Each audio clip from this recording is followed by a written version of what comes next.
Olá, sejam todos bem-vindos. Eu sou Ranieri Zoccoli e eu te convido a ficar aqui com a gente em mais uma edição do Alesp Cidadania. Hoje nós vamos falar sobre a Lei de Proteção à Pessoa Autista e claro que a gente conta com a sua participação. E eu te lembro que nós estamos em TV aberta e também em multiplataformas. Aqui no nosso estúdio eu recebo a deputada estadual Andréa Werner, do PSB, que vai falar sobre esse assunto, contar suas experiências, vai dividir tudo isso aqui com a gente.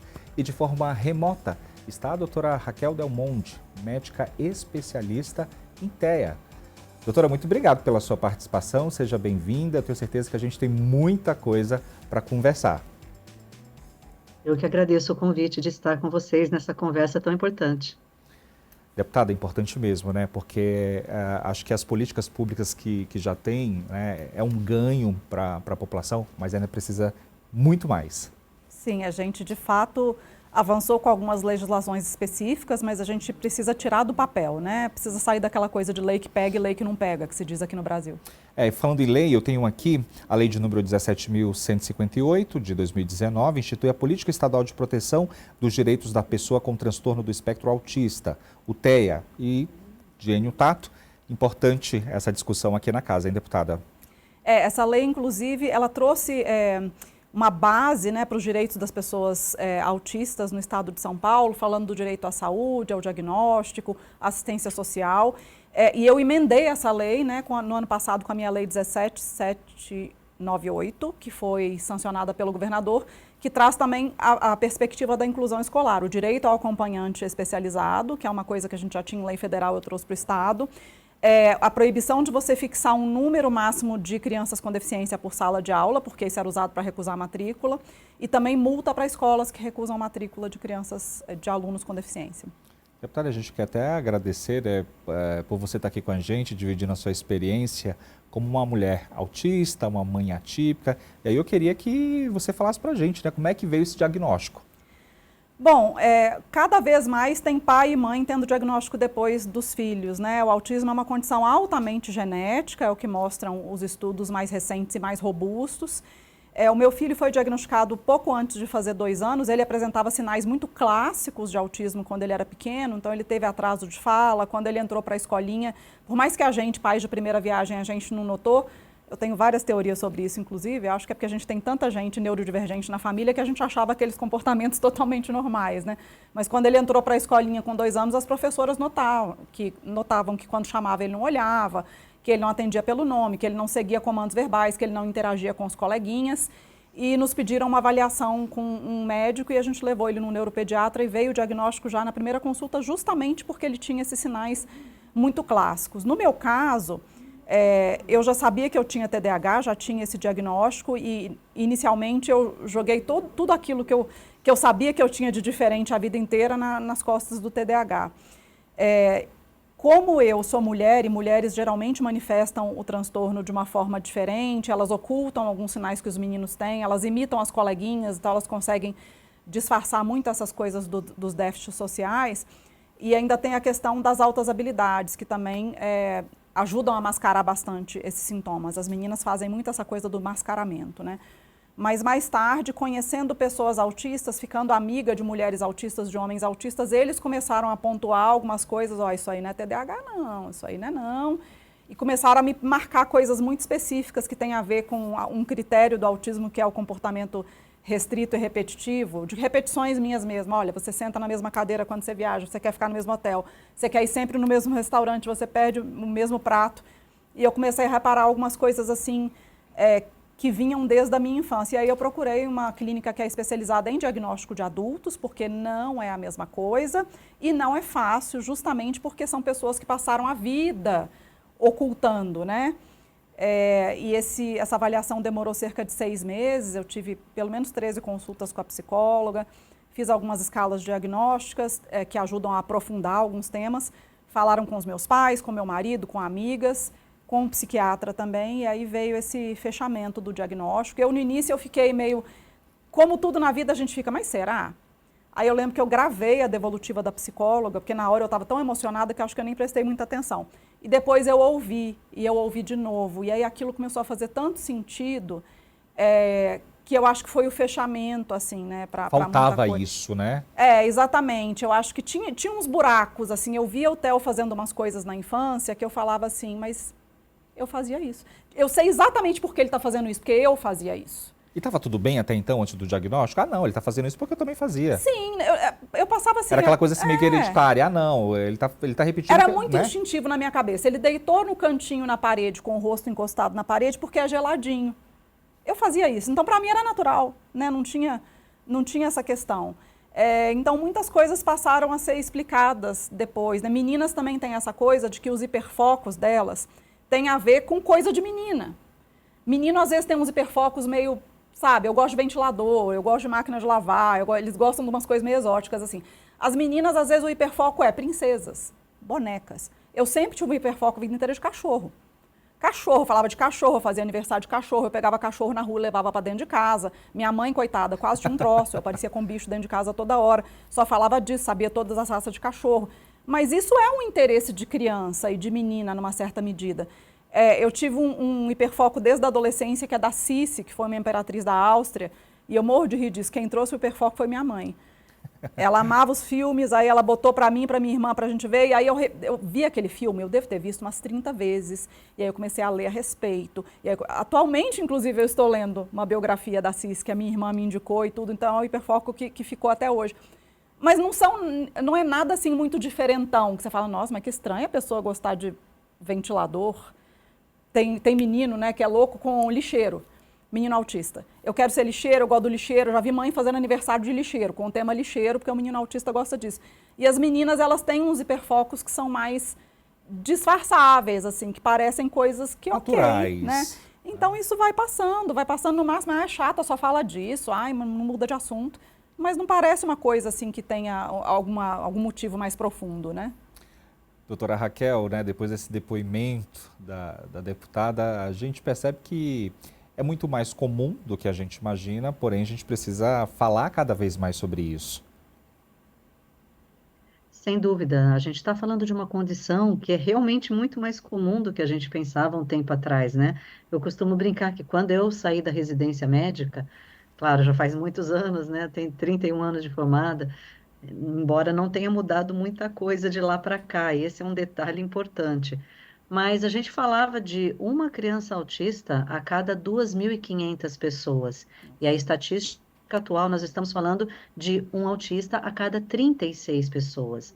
Então, com esse maior reconhecimento agora da condição, das manifestações que são mais sutis, com uma compreensão muito mais ampla, com a possibilidade hoje em dia de diagnósticos múltiplos, ou seja, antigamente, uma condição excluía a outra, e hoje nós podemos ter, por exemplo, síndromes genéticas e autismo, TDAH e autismo, né? Isso que a gente chama de diagnósticos múltiplos, e também com esse novo fenômeno, né, que nós estamos vendo socialmente, que é o diagnóstico tardio. Então, nós temos realmente números que são muito maiores do que antigamente. Então, é preciso reconhecer todas essas situações para a gente entender o que a gente está vivenciando hoje. E é interessante que a gente percebe mesmo isso, né? A quantidade de pessoas com diagnóstico, né? Deu um boom. E a gente vai para as redes sociais, a gente lê muita coisa, a gente consome muita coisa quando a gente vai tratar desse assunto, né? Ah, é porque agora virou moda, todo mundo tem TDAH, todo mundo agora é autista e tal. O que a gente fala, né, sobre isso? Olha, as redes sociais, elas ajudaram nessa questão do diagnóstico, não no sentido, ninguém vai se autodiagnosticar, né? Ver um vídeo do TikTok e falar, eu sou... Mas isso gera suspeitas. De repente, essa oportunidade a pessoa não tinha uns 20 anos atrás, de estar navegando nas redes sociais, aí cai um vídeo de uma mulher que foi diagnosticada tardiamente, e olha, eu era assim, eu era assado quando eu era criança, eu sinto assim, eu sinto assado porque eu sou autista. E aí a pessoa fala, nossa, mas eu tenho isso tudo aí. Será? E aí gera essa desconfiança. Tá falando de mim. Exatamente. E aí a pessoa vai atrás de um médico especialista de preferência para entender se aquilo faz sentido ou não, porque diagnóstico mesmo, só médico especialista pode dar. E é óbvio que tem questões, por exemplo, TDAH e autismo têm muitos sintomas parecidos, né? Até geneticamente tem algumas questões, assim. Nos Estados Unidos tem gente falando que o TDAH é como se fosse a pontinha do espectro do autismo, como se fosse o autismo leve do autismo leve. Eu discordo porque eu não acho nada leve TDAH, mas enfim... então, tem que ser um médico também que entenda de diagnóstico diferencial. Tem alguns transtornos que têm características em comum com transtornos de personalidade, por exemplo. Tem coisa da pessoa que tem transtorno bipolar que é muito parecido com borderline. Então, assim, tem que ser um médico que entenda o que separa um do outro, né? Quais são as características de cada um e o que separa um do outro, justamente para não ter essa condição. Mas não é que a gente está tendo mais TDAH, está tendo mais autismo, as pessoas estão tendo o diagnóstico.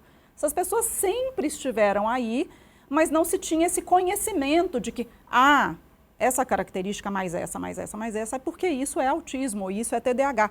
Autismo, por exemplo, há uns 30, 40 anos atrás, ficava só como aquela criança, se fosse um caso que precisa de menos suporte, era o tímido, o retraído, meio esquisito, e aqueles que têm os casos mais óbvios, como meu filho, eram simplesmente rotulados de a criança com retardo mental. E já ia falar isso, porque inclusive tem depoimentos de mães, né, com adultos que foram diagnosticados já nessa fase adulta, que a mãe fala assim, mas na época, quando não tinha diagnóstico, meu filho ia para a escola e chamavam ele de retardado mental. Ele tem um retardo. Na falta do que falar, na falta do que saber, a criança tem um retardo. Então, tinha muito isso. E essas crianças, em geral, nem estavam na escola, né? Então, às vezes, até escuto o professor falando assim, mas é óbvio que a gente está tendo mais autista, porque tem 4 na minha sala e há não sei quantos anos atrás não tinha. É porque eles não estavam na escola.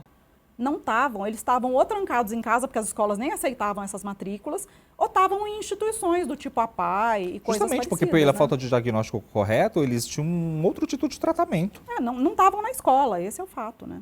Agora, assim, acho que essa quantidade de diagnóstico que a gente percebe, acho que ela acompanha também esse boom das redes sociais, Sim. que nem você trouxe, né? Ou seja, a gente acompanha essa questão da tecnologia, todo mundo com o telefone ali na palma da mão, os vídeos ali do TikTok, que alguém ali se identifica com alguma característica, e aí eles correm lá para a doutora Raquel, por exemplo, para saber esse diagnóstico. Essa questão do diagnóstico precoce e correto, doutora, é muito importante, né?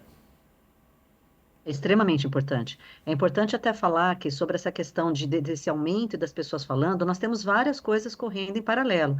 Primeiro que as pessoas hoje em dia, nós temos uma diminuição desse estigma de condições de saúde mental. As pessoas estão finalmente se sentindo até um pouco mais confortáveis para falar de suas dificuldades, que isso era uma condição que até há pouco tempo atrás a gente não tinha, porque o estigma é ainda grande, mas era assim tão complicado que a pessoa não queria se expor.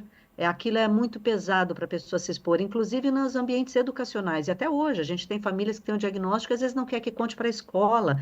Então, situações assim que são absurdas, mas que existem.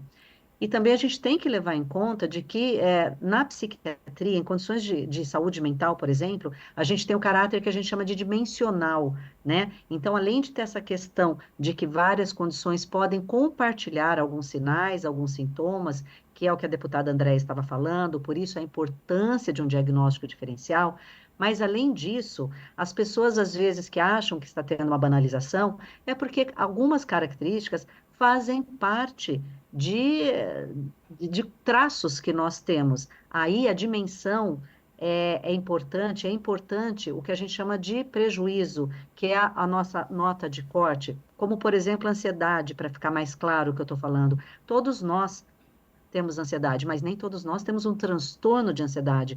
Por isso que é importante a avaliação médica, para determinar a que ponto que algo que pode estar presente, né, na população geral passa a ser considerado um transtorno. A mesma coisa com a atenção. Todos nós temos dias em que nós temos menos atenção, que a gente está desatento, que a gente está agitado, que a gente esquece as coisas, até coisas importantes. Isso não torna uma pessoa com TDAH. Não é essa a definição. Então, é importante a avaliação cuidadosa, a avaliação criteriosa, justamente para entender o que são traços e o que realmente configura um diagnóstico que traz o prejuízo para as pessoas. Acho importante, inclusive, a fala da deputada, né, dividindo aqui com a gente essas experiências, e aí eu também fico à vontade em falar. Eu lembro que antes do diagnóstico, porque eu também fui diagnosticado, né, e eu fui perceber depois, né, com esse boom de informação que a gente vai recebendo e vai consumindo também, eu lembro que todas as vezes que eu ia colocar algo no micro-ondas, eu sempre colocava, tipo, 1 minuto e 35. Só não me pergunta por quê.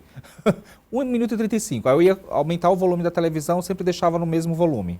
Mas você foi diagnosticado com autismo ou TDAH? TDAH. Ah, tá. E aí, sempre era a mesma. Aí eu falei assim, gente, eu acho que não está muito correto. Então, assim, às vezes a gente vai repetindo ali as situações e a gente não vai percebendo E aí é muito importante. E eu te pergunto, porque para mim teve uma mudança muito grande depois do diagnóstico. Para você mudou alguma coisa? No sentido de ficar mais tranquila e de ver que isso é algo talvez normal para você?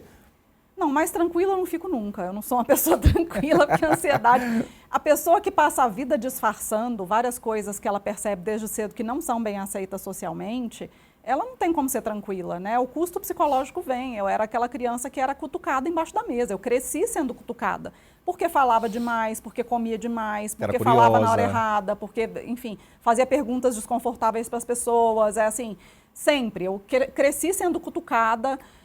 E muitas vezes eu sem entender, assim, eu lembro que tem uma situação que eu nunca vou esquecer, porque me magoou demais, de uma amiga que eu tinha na igreja, que ela falou para mim que o namorado dela não gostava de mim porque eu era muito sem noção, porque eu falava coisas nada a ver, ou porque eu ficava presa num assunto que ninguém estava interessado, e aí ela ia me dar uma dica se eu estivesse sendo sem noção. Ela ia falar assim: Andréia, cadê o Guilherme? Que era o meu irmão, na igreja. E aí um dia a gente estava do lado de fora da igreja, estava eu, ela e o namorado, e a gente estava conversando, e eu estava feliz e tranquila conversando, e ela falou: Andréia, cadê o Guilherme? E eu acho que eu até aprendi a respiração, porque eu não entendi o que eu tinha falado, que tinha sido tão sem noção, para ela dar este código para me avisar que eu estava sendo sem noção. Porque a falta de noção social é justamente um dos critérios, né, ali da comunicação. Você não percebe que você está sendo inconveniente ou tudo. Então, essas coisas vão marcando muito. Então, é muito comum que autistas diagnosticados tardiamente, eles tenham desenvolvido ao longo da vida transtorno de ansiedade, transtorno alimentar, né? Porque tudo isso que você vai ocultando, tentando esconder e entendendo que aquilo é um defeito seu, você não sabe que é um transtorno ou alguma coisa assim, o custo psicológico vai vindo e vai gerando outras coisas. Você se coloca ali num papel de que eu sou diferente de todo mundo, vou me excluir. Não, né? Não é diferente. Aí é que tá. Eu nunca, na minha cabeça, era essa a palavra. Eu pensava assim: eu não sou como as outras pessoas. Fato, é diferente? Mas era numa conotação muito ruim. Era assim: eu sou defeituosa. Eu não nasci como as outras pessoas, eu tenho defeitos, problemas que, assim, as pessoas percebem. Em algum momento vão descobrir e por isso já era num nível bem maior já de... Sim, era por isso que as minhas amizades não duram muito, por isso que é isso. Assim, em alguns momentos as pessoas descobrem aquilo que eu sou que não é bacana, que não é como as outras pessoas. Doutora, eu queria que a senhora complementasse isso que a deputada falou. Eu acho que é uma sensação muito comum que a gente vê, porque a sociedade, né, todas as nossas instituições, sistema educacional, enfim, tudo, é algo desenhado para neurotípicos, é algo extremamente engessado. Então, as pessoas que funcionam diferente daquele padrão esperado, elas costumam ser excluídas, elas costumam também ser vistas como inferiores, que essa, na verdade, é a origem, é o cerne mesmo do capacitismo, que é esse preconceito que a gente tem, um preconceito enraizado, um preconceito estrutural, que é essa ideia de que pessoas diferentes são inferiores. No caso do capacitismo, estamos falando especificamente de pessoas com deficiência, mas mesmo outras condições, né, do neurodesenvolvimento que não são equiparadas a condições com deficiência, ainda assim, tudo que é um comportamento diferente é visto como inferior.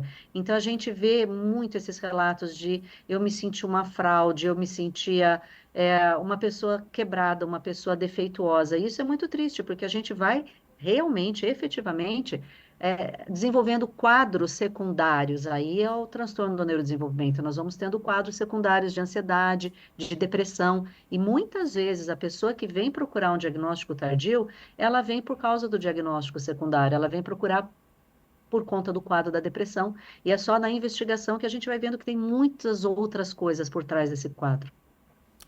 Doutora, quando a gente fala e a gente tenta sempre fazer ali um comparativo, né, o Brasil e outros países, outros estudos, a gente sempre levanta aquela bandeira de que é importante ter investimento em pesquisas cada vez mais.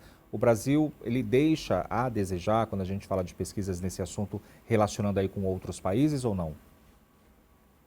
Com certeza, porque para a gente fazer pesquisa a gente precisa de recursos, né? Precisamos de recursos tanto materiais, recursos financeiros, como recursos humanos.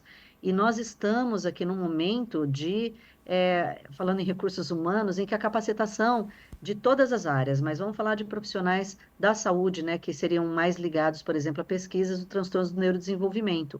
Nós estamos numa situação em que a capacitação é muito precária. Então, não se fala de autismo, por exemplo, nas graduações médicas, é tipo uma aula durante um curso todo.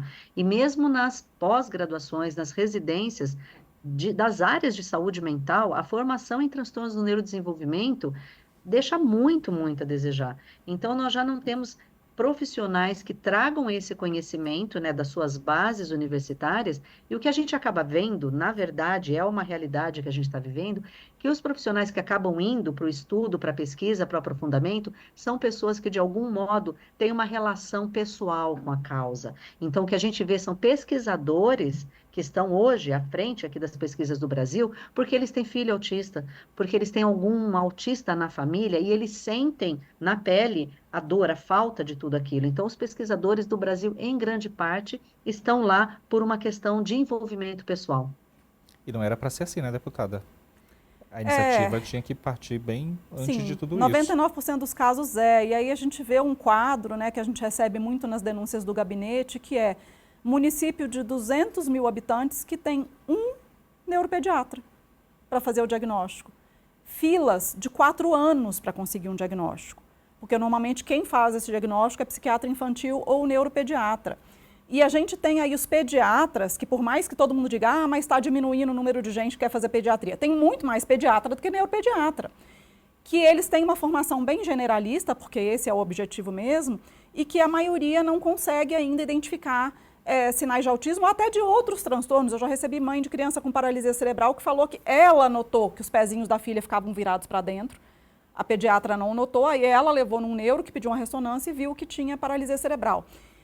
Então, a gente precisava, se a gente quer diminuir essa fila para o diagnóstico, a gente precisava de uma capacitação dos pediatras para poder atuar aí. Porque, a não ser que seja um caso muito gritante, eles não vão identificar. E aí vai passando. E aí a coisa que me dá mais desespero no gabinete é quando chega adulto, falando, eu li uma reportagem sobre o seu diagnóstico, tudo, eu me identifiquei com muitas coisas. Onde no SUS eu posso conseguir esse diagnóstico na vida adulta? Eu quero chorar, porque eu não sei responder. Porque para o diagnóstico na vida adulta, não adianta você ser um psiquiatra, não adianta você ser um neurologista.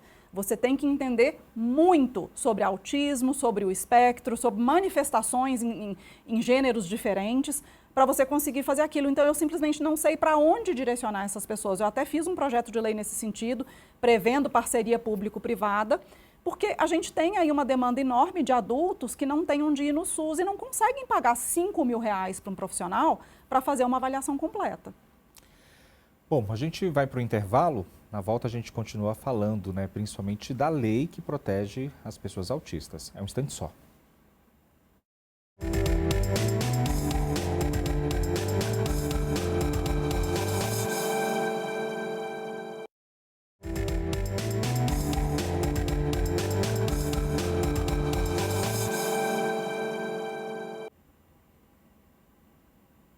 A Lesp Cidadania está de volta e claro que a gente sempre aproveita para agradecer a você que está acompanhando a gente pela TV aberta e também pelas redes sociais. Muito obrigado pela sua audiência e também pelo seu carinho. Estou batendo um papo com a deputada Andréa Werner, do PSB, e a doutora Raquel Del Monte, médica especialista em TEA. A gente está falando também da lei que protege as pessoas com autismo. Agora eu quero saber da mãe, né? A mãe tem medo de tudo isso que a gente está vivendo, de ter um filho com autismo, de deixar ele no mundo. Como é que fica o coração da mãe nesse momento? Olha, tem uma coisa que é universal de todas as mães, que eu nunca conheci uma, fosse a mais pobre ou fosse a mais rica, que não falasse isso, que tem medo de morrer, porque não sabe quem vai ficar com o filho depois. Né? Eu tinha uma amiga, uma grande amiga que faleceu esse ano, faz 3 meses, a Liliane, que era mãe de 3 autistas, e ela falava que ela queria ter o direito de morrer. Ela faleceu de dengue e deixou os 3 autistas que, graças a Deus, tem um pai presente e que está suprindo essa questão. Mas a gente não tem uma política que é muito comum em muitos países da Europa e até nos Estados Unidos, que é a de residências assistidas, residências inclusivas, para que esses autistas possam ir e ter uma qualidade de vida depois que os pais falecerem. E a gente sabe que na maioria dos casos fica as mães mesmo, né? Em 80% dos casos os pais eles vão embora quando vem um diagnóstico de autismo ou outra deficiência. E o problema justamente das leis que a gente tem é que elas são muito boas, mas para tirar do papel precisa de muito investimento. E a gente não tem muitos líderes no executivo atualmente que estão dispostos a colocar esse valor no orçamento para que a gente possa ter a escola inclusiva de fato, para que a gente possa ter o diagnóstico precoce, a intervenção precoce adequada, os centros de as residências inclusivas. Então, eu acho que esse é o maior problema que a gente tem e que angustia todas as mães e principalmente aquelas de baixa renda que dependem do SUS e que estão tendo atualmente, quando tem, 30 minutos de terapia a cada 15 dias para o filho. Isso não serve de nada, a Raquel pode falar melhor, mas assim, no meu ponto de vista, não serve para nada. É isso mesmo, doutor. Inclusive, eu estava comentando aqui nos bastidores, dando uma xeretada ali pelas redes sociais, eu encontrei muitos depoimentos de mamães falando o seguinte: é porque é muito fácil, né? Essa doença aí é coisa de gente rica que tem condições de ir para um médico particular, porque se a gente for atrás na unidade básica de saúde, no SUS, no modo geral, a gente não tem acesso, a gente não tem atendimento. E aí? A falta de acesso é uma realidade muito dura. E quando a gente vai se afastando dos grandes centros, então, entrando ali para o interiorzão do país, indo para as áreas mais pobres, aí a questão é muito mais grave, porque nós não temos nem profissionais preparados para nada, nem para avaliação diagnóstico. E assim, o diagnóstico, como a gente fala, ele não é o ponto final, ele é o ponto de partida, porque após o diagnóstico, essa pessoa precisa ter acesso a suportes que sejam significativos, para que ela possa desenvolver habilidades, para que ela possa ter uma qualidade de vida melhor. E esses suportes, então, eles estão assim numa escassez absurda no país todo. Então, a verdade realmente é de quem depende mesmo do Sistema Único de Saúde. Ter acesso ao diagnóstico é um privilégio e ter acesso às terapias, aos suportes, às intervenções especializadas, aí então é uma raridade, né? E essa é uma realidade dura que a gente tem que encarar, não só no sentido de melhorar a formação, mas talvez num caráter emergencial de melhorar, inclusive, ter uma rede de apoio para pais, para que pelo menos eles consigam levar essa situação de uma forma assim menos sofrida. Então, de que os pais tenham acesso a uma informação de qualidade, que eles possam, inclusive, saber distinguir entre o que é real, o que é uma alternativa válida e o que não é, porque o autismo é uma das áreas onde a pseudociência prolifera. É uma área ainda de ninguém, e toda vez que a gente tem uma área onde o acesso a profissionais capacitados, gabaritados, é restrito, aí proliferam, né, as opções aí de pseudociência, então tratamentos enganosos. Então é muito importante que pais, pelo menos as famílias, tenham acesso à informação de qualidade para não cair, né, nessas armadilhas. Acho que você tocou num assunto muito importante, né, até porque é o que nem a gente está falando desde o comecinho aqui, né, essa coisa ali da rede social, das pessoas se espelharem, compararem, é bastante difícil, né? Fake news, então assim, não adianta, não é receita do bolo, não existe isso. Porque fulana tem isso e ela faz isso e meu filho tem, vou fazer também igual. Não é assim, tem que ter muito cuidado com esse tipo de informação, com esse consumo de informação falsa.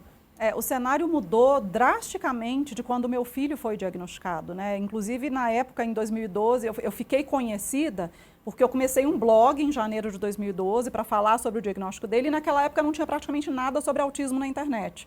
Então, cresceu muito e foi justamente nesse cenário que eu conheci a Raquel. Raquel entrou em contato comigo, eu percebi que Raquel era uma médica muito ligada em medicina baseada em evidências e eu tinha muito cuidado com o que eu postava no blog, justamente porque eu já sabia que tinha um alcance enorme. E aí tudo eu checava com ela: Raquel, é isso assim, assim? Tem um estudo sobre isso assim, assim? Me fala para eu botar aqui. E foi assim que a gente foi ficando amigas baseadas no amor à ciência, né? E na questão de ter filhos autistas também. E desde aquela época, aí começou a proliferar as coisas na internet, porque naquela época tinha o blog. Depois surgiu, hoje em dia, se você digitar autismo no Google, aparece de tudo que você imaginar, né? Então, antes de eu ser eleita, eu briguei. Um exemplo só foi um alvejante que era vendido como cura para autismo e para várias outras condições, inclusive HIV, câncer, até no animal que estava doente, você podia dar para o animal. E eles orientavam as mães a dar aquilo para o filho bebê diluído e também para fazer enema. Olha a situação. Descamava o intestino das crianças, sangrava, um horror. Eu entrei em grupos na época para ver o que estava rolando e eu entrei em depressão de ver aquilo, fralda de bebê com sangue, era uma coisa brutal aquilo. A gente conseguiu que a Anvisa proibisse a venda daquilo nas plataformas online, mas isso ainda rola em grupos de pais. E você vê de um tudo, assim, de vez em quando aparecem anúncios, né, nas redes sociais para mim que eu falo, eu não acredito que caiu isso justo para mim, assim. O seu filho é autista porque quando você estava grávida, você teve alguma coisa, você falou alguma coisa que ele ouviu e ele se deprimiu e aquilo moldou o cérebro dele. Ou o seu filho é autista porque um antepassado seu cometeu um crime e as mulheres da família se calaram para manter aquilo. E você fala, gente, temos pesquisa de 2019 da JAMA, que é uma baita revista conceituada, mostrando que autismo é 99% genético, 81% herdável.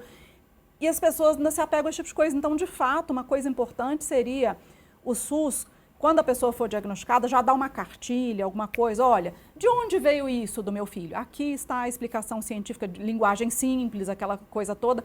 E dar um treinamento parental também. Porque tem algumas coisas muito básicas, né? A gente, quando tem o filho diagnosticado e a gente tem acesso a alguma informação, a gente entende rapidinho que você vai ter que... Você ganhou outro manual.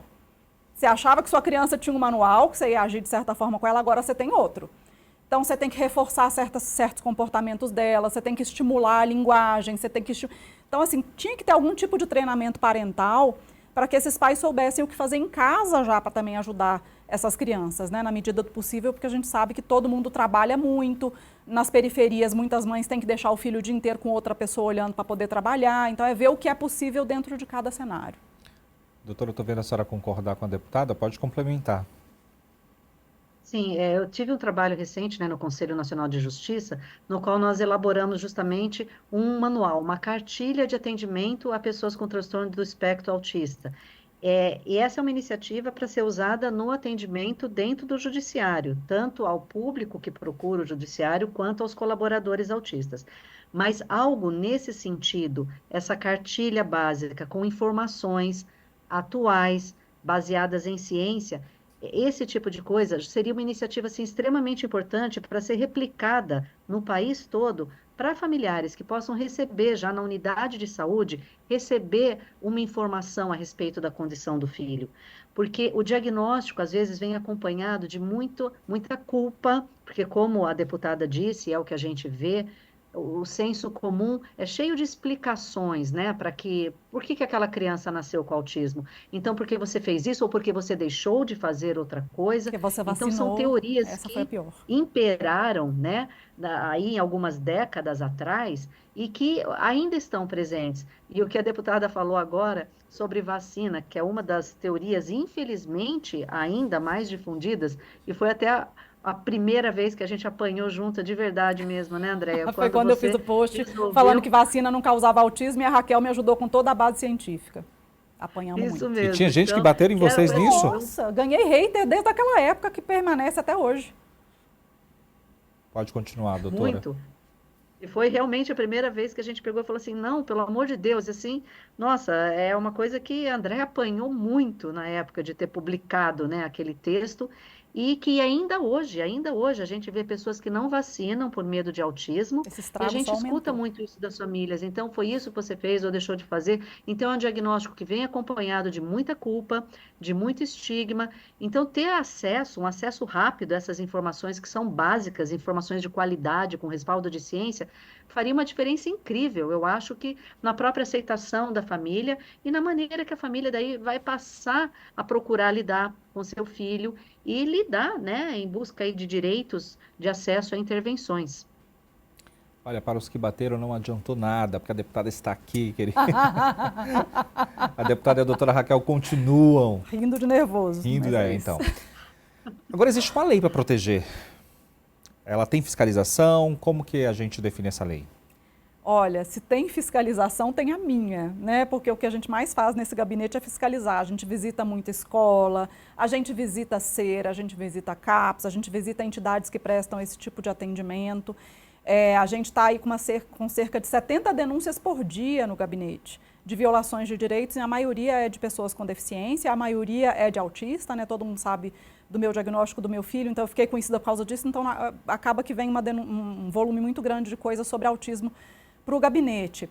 É muito difícil, eu vou te falar que às vezes a gente chega numa escola, porque a gente teve uma denúncia de uma mãe, o meu filho não está tendo acompanhante na escola, o meu filho não está tendo material adaptado, não está sofrendo bullying. A gente chega na escola, a gente vai conversar com o diretor e a gente quase chora abraçado com o diretor. Porque sim, a gente vai ver que na maioria dos casos não é má vontade do professor ou da diretora, é o Estado que está se omitindo, é o Estado que não está mandando aqueles acompanhantes, né, o acompanhante especializado, que foi o que eu emendei na lei do Enio Tato, que deveria estar ali com aquele aluno que precisa de mais suporte. A professora deveria estar recebendo uma formação adequada para ter ferramentas para saber ensinar essas crianças que aprendem diferente. Elas aprendem de uma forma diferente. Então, às vezes, pequenas adaptações, colocando coisas mais visuais e menos texto, partindo as tarefas em pedaços, já ajudaria esses alunos. As professoras não sabem. Temos salas superlotadas que não são boas nem para alunos típicos. Então, a situação toda é muito triste. Eu tenho falado muito, principalmente sobre inclusão escolar, que é a fiscalização que a gente faz com mais frequência, que é a maioria das denúncias. Eu tenho falado muito que se gerou um ecossistema nas escolas em que os colegas odeiam aquele aluno com deficiência, porque ficam com medo dele quando ele tem crise, bate a cabeça na parede ou qualquer coisa assim. Então, ninguém quer aquele aluno ali. A professora não quer ter aquele aluno porque não sabe lidar com aquele aluno. Aí a família acusa a professora, acusa o diretor. Quer dizer, todo mundo brigando aqui embaixo e o Estado se omitindo aqui em cima. Né? A gente está com um cenário em que o capacitismo está piorando nas escolas. A inclusão escolar era para ser benéfica para todo mundo, não só para aluno com deficiência, mas também para aluno que não tem deficiência. Mas esse cenário de falta de suporte está gerando um cenário caótico em que ninguém quer aquele aluno ali. Essa que é a verdade.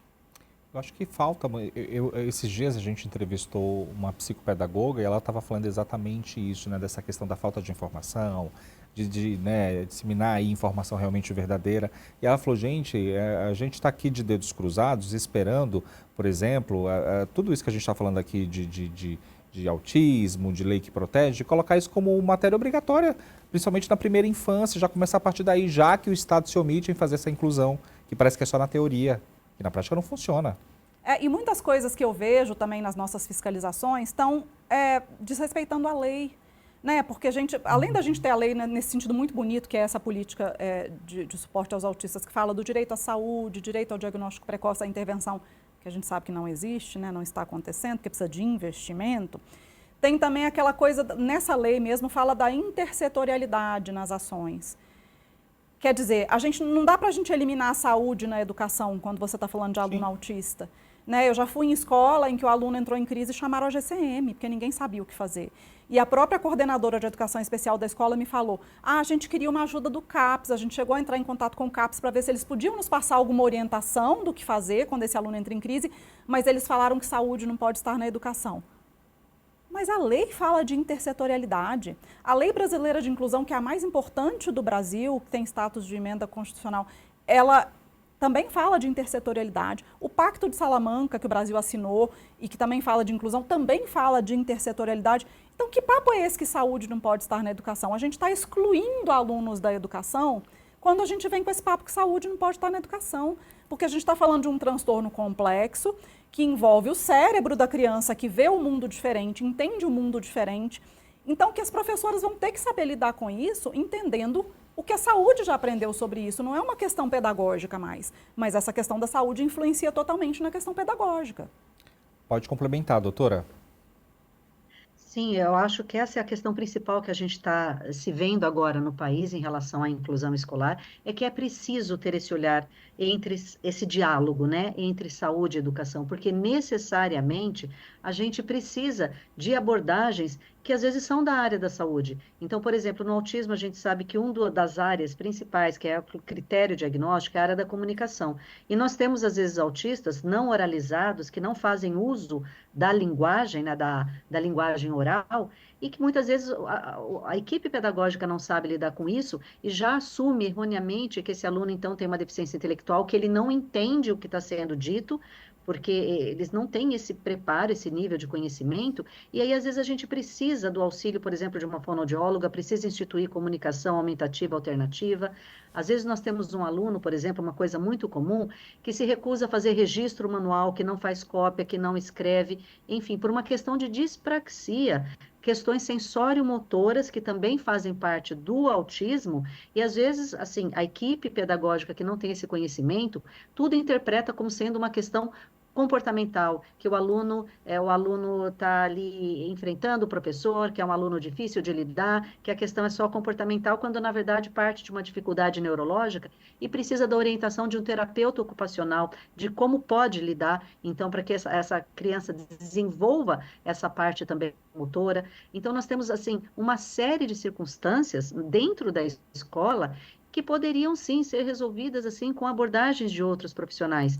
E tem um equívoco, é de achar que esse tipo de orientação seria uma interferência, autonomia do professor dentro da sua prática pedagógica, o que não tem nada a ver. Ninguém quer interferir na prática Sim. pedagógica, mas saberes de outras áreas, e a intervenção no autismo ela é necessariamente multidisciplinar, só vão ajudar as pessoas da equipe pedagógica a lidar com essas dificuldades e vão dar condições mínimas para que aquela criança desenvolva todo o seu potencial.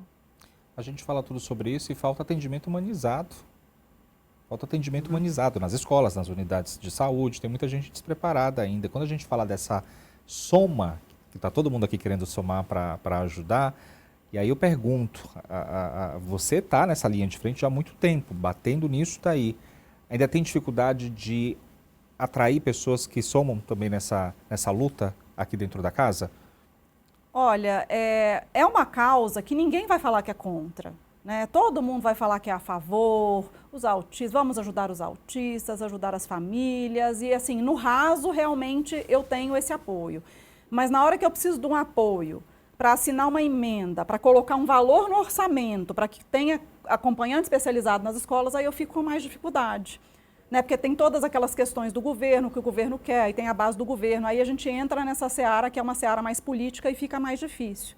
Né, eu tenho muito apoio na Comissão da Pessoa com Deficiência, nos projetos de lei, mas quando a gente fala de orçamento, se é um projeto de lei que vai gerar custo, aí eu já tenho problema. Aqui não tem passado nada que gera custo, independente se é para o autista, para a pessoa com paralisia cerebral, para todas as pessoas com deficiência. Né, então eu acho que o problema é que muitas vezes a ajuda e o apoio, eles vêm desde que isso não envolva dinheiro. Né? Quando precisa de orçamento, aí a coisa fica mais complicada. Infelizmente não tem como, né? Como a gente conversou lá no comecinho com a doutora, é preciso ter investimento para pesquisa. Não tem como melhorar a qualidade de vida de pessoas que são ignoradas há décadas sem a gente colocar investimento. Não existe essa possibilidade, não tem milagre, gente. Né? Queria que a senhora complementasse, doutora.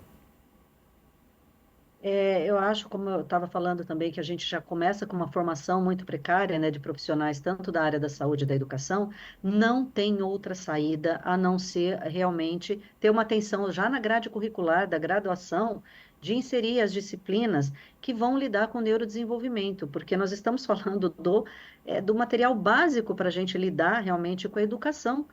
Né? Então, a gente já tem um sistema educacional que é extremamente engessado, como a deputada apontou, que muitas vezes não é favorável nem para neurotípicos, ou seja, então para os indivíduos que têm um desenvolvimento dentro do padrão que a gente conhece, muito menos para os alunos que são neurodivergentes. Então, a gente precisa, na verdade, reformular toda essa visão a respeito de como a gente vai contribuir para o desenvolvimento global, que acontece em grande parte dentro da escola, porque a escola não é só para uma transmissão de conhecimento, eu acho que isso também é uma visão extremamente equivocada. O professor não está lá só para transmitir um conhecimento de forma mecânica, porque isso pode ser atingido de diversas outras formas. Para isso, a gente nem precisaria de professor. O professor está lá para ser um mediador desse processo, é para ser um facilitador. E para ser um facilitador desse processo, ele necessariamente precisa entender que pessoas aprendem de modo diferentes e de como é possível a gente apresentar esse conhecimento de modo diferente, a gente dar outras maneiras para que o aluno expresse o seu conhecimento. Então, assim, isso é o básico, essa questão de ter esse conhecimento. E isso a gente precisa fazer assim de uma forma urgente e, é claro, também consome recursos. Faço das suas as minhas palavras. Bem que você disse que ela é maravilhosa. Falei. Você falou lá no começo que ela seria a pessoa ideal para falar sobre esse assunto. A gente já está chegando no final. Quero, então, as suas considerações finais, agradecer a você sempre pela coragem de expor, não só agora, mas desde muito tempo, né? Foi a sua linha de trabalho e que vem fazendo com muita maestria. Parabéns e que a gente consiga cada vez mais ter acesso. Eu agradeço o convite. É uma causa que é muito visceral para mim, porque eu vivo, né, essa realidade. O meu filho está matriculado na escola pública. Meu filho foi recusado matrícula a primeira vez quando ele tinha 2 anos de idade numa escola. ele era um bebê. Então são coisas que vão marcando muito a gente e a gente vai entendendo como que tudo tem que mudar, a sociedade tem que mudar para ser mais inclusiva. E agora na política eu vejo como que a gente precisa de fato desse comprometimento que vai além do eu quero ajudar, eu acho legal, eu dou apoio, é esse comprometimento que vai colocar no orçamento. Se a gente não colocar no orçamento da saúde, no orçamento da educação, no orçamento da assistência social, a gente vai continuar chovendo no molhado e a vida das famílias daqui a 10 anos vão estar falando a mesma coisa. A gente vai estar fiscalizando a mesma coisa que não vai ter mudado. Então é urgente que a gente consiga colocar essas famílias no orçamento. Doutora Raquel, muito obrigado, parabéns pelo seu trabalho e sempre que tiver algo, né, que você queira dividir aqui conosco, sinta-se à vontade, viu? Muito obrigado. Eu que agradeço o convite, viu? Muito obrigada. Bom, e assim a gente vai encerrando mais uma Alesp Cidadania, sempre agradecendo a você que ficou aí do outro lado, né? Se você perdeu o primeiro bloco, é só ir nas redes sociais e acompanhar tudo isso que a gente falou aqui. Muito obrigado pela sua companhia e até um próximo encontro.